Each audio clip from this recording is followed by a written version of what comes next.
আপনার জন্য পরের প্রশ্ন, আল্লাহু আকবার।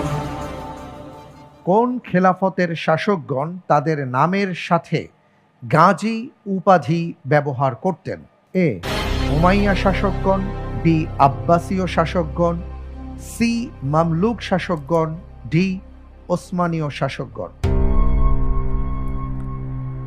আলাইহি তাওয়াক্কালতু ওয়া ইলাইহি উনীব।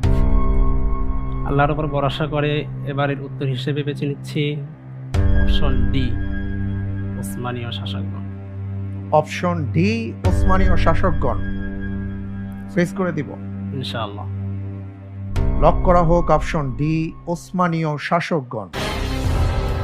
আপনি যে প্রশ্নের উত্তরটি দিয়েছেন, আসলে আপনার উত্তরটি কি বলবো আমি, এই উত্তরটিও সঠিক হয়েছে। আলহামদুলিল্লাহ। মাশাআল্লাহ মাশাআল্লাহ তাবারাকাল্লাহ।